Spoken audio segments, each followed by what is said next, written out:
Hello everyone, and welcome to another Facebook Live Monday. I'm so excited to be here with you today. Today we're going to be talking about pet loss, which is a topic that's been requested a lot from me, both as a grief podcaster and through my private Facebook group, The Grief Growers Garden. And when I had my guest on the show this week, who's Kimberly Wilson, in our conversation, we started off by talking about her grandmother, who is, of course, a human that she lost at a very old age. But in the heart of our interview, in the middle of our interview, we actually got into pet loss with her, of losing her beloved pug, Louie. And he is famous with her podcast listeners. He's famous on her Instagram, and losing him after having him for so long and developing the type of close relationship that they did really rocked her to her core. And when we were talking about that, the loss of him also brought up a bunch of other losses, including the loss of her cat as well. So pet loss is this really important loss in people's lives, and what so many struggle with, and what I feel like a lot of my listeners are bringing up to me, is that pet loss is not always accepted, acknowledged, appreciated, given the space that it deserves to be given by society. And this is a real problem because pets are a part of our everyday lives, and there's so many difficult things about losing them that we just don't acknowledge. And it's really wild how that works. So in pet loss, a lot of really common responses that you'll get from society are, "Oh, don't feel bad, you can get another one," or "I can't believe this is affecting you so strongly. You must be one of those crazy cat, dog, rabbit, horse people." And time heals all. And of course, time heals all gets thrown out for all losses. And if we kind of dive into the nuances of these, you'll see that undercover they're a part of the 6 big grief myths, which I covered in episode 5 of Coming Back. And the first one is don't feel bad, replace the loss. That's actually 2 grief myths squished together. Is don't feel bad, we can replace the loss with something else. The second one is you must be one of those crazy dog, cat, pet, horse, bird, guinea pig people. And that's an isolating statement. That's oh, you must be so different from me because this is affecting you so strongly. And that is a grieve alone, which is another one of the 6 big grief myths. And then, of course, time heals all is the biggest of all grief myths, that if you just wait long enough, your heart will not feel sad anymore. You will not feel pain. You will not remember so strongly and feel within your heart so strongly. So the big 6 grief myths come into play here, as they do with human loss. But in pet loss specifically, there's kind of a sinister undercurrent as well that comes in that says the lives of pets are not as significant as the lives of humans, or the loss of pets is not as significant as the loss of humans, as if somehow we should review and view relationships on like these tiered levels of, people are here, and then dogs are here, and then cats are here, and then reptiles are here, or things like that, because I feel like society thinks that some level of sentience or being able to communicate or wisdom or longevity of life or depth of relationship comes into play, and it's just simply not true. And that's what I really want to acknowledge this week when we're talking about pet loss, is that this perception of society thinking that animal lives are not as significant and therefore their loss is not as significant as human life is not real. That's a bunch of garbage. So in remembering all of this, I want to go back to the Grief Recovery Method's definition of grief. And grief is the series of emotional responses to the end of or the change in a normal pattern of behavior. So notice there's nothing about death in there. There's nothing about, separation. There's nothing about grief or actual losing. It's the emotional response that we have to the end of or change in a normal pattern of behavior. And what is our normal? What is our everyday? And this is what makes pet loss so hard. So the first reason that pet loss is really hard is because pets are a huge part of our everyday lives. So many of the articles I read in preparation to this podcast noted that we spend more time with our pets, sometimes absolutely more time than we do with our coworkers, sometimes more than our family, and sometimes even more than our spouses or partners that we can live with. So our pets are like these ever-present parts of our lives, and we develop these routines with them, including feeding, including walking, including riding if you have a horse or another larger animal, including training, including sleeping, all these all these places where our pets come into play and are a part of our lives. And so the end of or change in that pattern of behavior for us is an event worth grieving. Grief emotions come into play.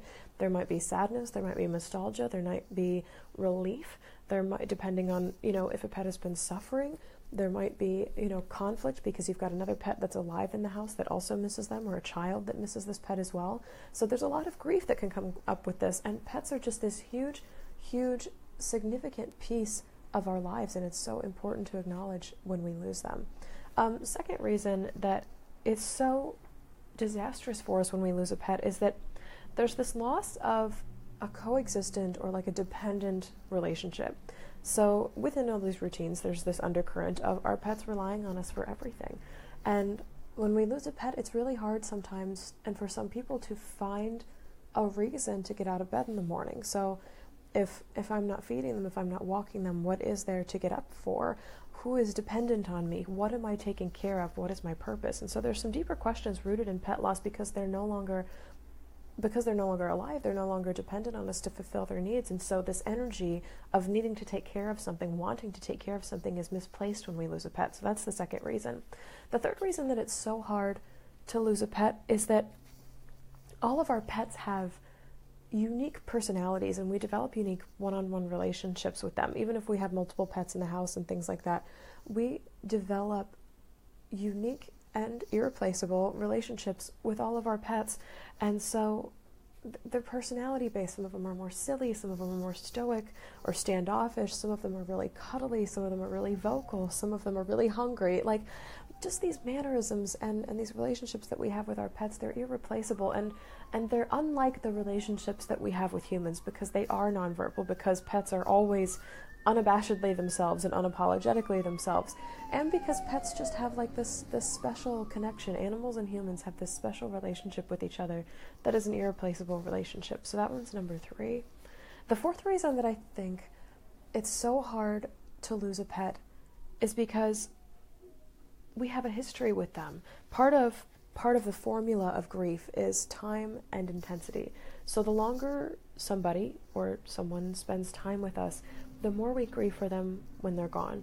And the more intense, the more connected we feel in a relationship with them, the more we grieve when they're gone. So if you combine time and intensity, you're in for a world of grief. And one of the articles I read, again in preparation for this podcast, this woman actually referred to her cat as a recovery cat, as in she started taking care of this little kitten on the day that she became sober from drugs and alcohol. And so losing this cat after 10 or 11 years of life was like losing this piece of herself that said, yes, I'm going to start recovering. And there are service dogs that help us through hard times. There are horses that are literally therapy for people who are working to either cope with or overcome something in their lives. And so the fact that our pets see us through not even these things that we can label, but just like the worst moments of our lives, our pets are there for us almost more than humans are. And that's a really, really big way, and a really, really big reason that it affects us so much when they're gone, because they see us through so much shit. They see us through these really monumental moments in our lives. The fifth reason that it's so hard to lose a pet is because this is one that really gets under my skin. We don't use death language with them. We don't use "they died" with pets. We do sometimes, but for the most part, pets, especially house pets like birds, hamsters, cats, dogs, things that you would take to the vet like rabbits, things like that, are euthanized. They're put down, they're put to sleep. There's this softer kind of flowery language that comes in when we talk about the death of a pet, and we don't actually say they died, they struggled with cancer, they're gone. Like, just this weighty language that we use when humans die. We lost them, they passed on, they have died. This anchor of death doesn't come up as much for pets. And so there's this struggle, even mentally and in our verbiage and the words that we use to acknowledge the severity of the death of a pet. And so, yeah, this softer language. And so it's difficult to acknowledge, which brings me to number 6. The sixth hardest reason that it's hard to lose a pet is because it's just not acknowledged by society. You don't get time off when a pet dies. You don't really get a break from your everyday life. People don't see it as something that you need to grieve. And so there's just there's not space made for it. There's not space. You have to insist on creating space yourself. And in the midst of a loss, in the midst of grief, that's not the first thing on your mind. The first thing on your mind is, I miss them. I wish they were here. They were such an impact on my life. I'm so glad they're not suffering. All these other grief emotions are taking up your headspace. And so, of course, it wouldn't occur to you to ask for time off for this, when, of course, the default for a human, especially a close relative, would be, of course, take the time off. Of course, take on a lower workload. Of course, kind of fall away from relationships with your family and friends because, of course, you're grieving. But with a pet, it's just not, it's not acknowledged that way. And these are all really tricky reasons, and I wanted to acknowledge all of these today because there are so many reasons why pet loss is different than human loss, but in the same vein, it's just hard. It's still just as hard to lose a pet as it is to lose a human. And I just want to put that statement out into the ether today. On the podcast this week, I also talked about ways that we can remember our pets, and this came up in my conversation with Kimberly Wilson, which is really cool. And again, you can find that in the link below on this week's podcast. And you can do all kinds of things to remember them, but the first one, after that first knockout and buzz of grief kind of stops rattling in your head, you want to start talking about them. That's step one. That's the case with any grief, but especially with pet loss, is to kind of bring some awareness, bring some acknowledgement to this. Say, hey, I just lost a pet and I'm really sad about it. Or if you can't tell people in person, bring it to an online space. We've had so many people in the Grief Growers Garden tell us about losing pets and losing these beloved furry members of our family, and it's just so sweet to find a circle where that can be heard and acknowledged and received for the loss that it truly is. So first step is talk about them.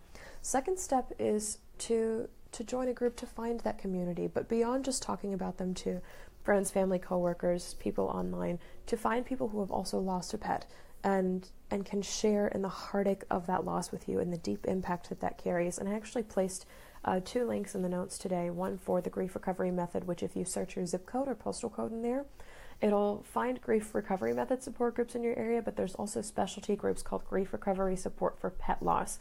And if you look for that, if you search for that specifically, they will pop up for you. And the other one is a nonprofit called the Association for Pet Loss and Bereavement. And they have groups not only in person, but online that you can join. And they have an enrollment period for every single month of the year. And there's chat rooms and global support for the loss of a pet, which is really, really cool. And joining a group, similar to joining a group for a death or a divorce or a diagnosis, it's just this being in a room with like-minded people, being in a room with people who are going through exactly what you're going through, and don't bring that energy of judgment, analysis, criticism, or fixing, which are such hard walls to butt up against when you're grieving. And then the last way is kind of to take, I'm smiling because there's this concept of taking your loss into your own hands. And Kimberly Wilson talked about this when she talked about the death of Louis the Pug on the podcast. And this is choosing how we want them to be remembered, whether that's having them cremated and keeping the ashes on our mantle, whether that's framing pictures or putting their face on a t-shirt. You can do really fun stuff with this, doing burial ceremonies, doing dedication ceremonies every year on what would have been their birthday, donating to a charity or hosting a mini birthday party, or naming a future pet after them or in tribute to them, kind of once that acknowledgement of the individual relationship has been made. You could write a book. You could do all kinds of really big and really small things to honor the influence that a pet has had in your life and the fact that their being gone has impacted you in some way. And I think that's just really powerful. We can do this for all losses, but especially for pet loss, we forget that we have the power to create and to manifest how we want to feel after this loss has occurred and going into the future, how we want to remember our pets and have them continue to reappear in our lives. There's something called active remembrance that I'm thinking about here, and that choosing to participate in our losses as they go into the future is really important. So if you are grieving a pet today, I am so sorry. If you have lost a pet and it has just blown your world wide open, I am so sorry. And if I'm the first person to say I'm sorry to you, I'm sorry about that too, because society is just, and I blame society, but there's just this mentality. It comes from our friends, it comes from TV, it comes from our family and our coworkers, it comes from these long-held ideas about the value of animal life, that people don't tend to say I'm sorry for pet loss. They tend to either jump into their own story about a pet that they lost, or they just kind of wonder when you're going to get over it or replace the loss or wait for time to heal all. They don't acknowledge that it's been a real loss for you. So I'm sorry about that too. I'm sorry that it happened, and I'm sorry that it hasn't been acknowledged. Two apologies for you today. And I'll end with a disclaimer. There are just going to be some people that don't get it. There are people who will not understand pet loss. They'll be the people who call you the crazy horse people, or the crazy cat lady, or the crazy dog lady for having so much emotional investment in an animal, and that's not okay, and they just don't get it. So when you kind of run into those people, when you butt into those people, no matter who they are, if they're friends, family, coworkers, strangers, whoever, take a breath, take a step back, and go find your other people. Kind of lean into that other direction of people who do understand, and that's why joining those groups is so important. But thank you so much for joining me today for this Facebook Live. Again, if pet loss has entered your life in any way, I am so sorry. I hope all of these reasons why losing a pet have been validating for you. I hope that they've brought some clarity as to why this hurts so much. And I hope that the resources are helpful to you, or these action plans are helpful to you as well. As always, I am sending all of my love to you from Chicago. I'll see you next week.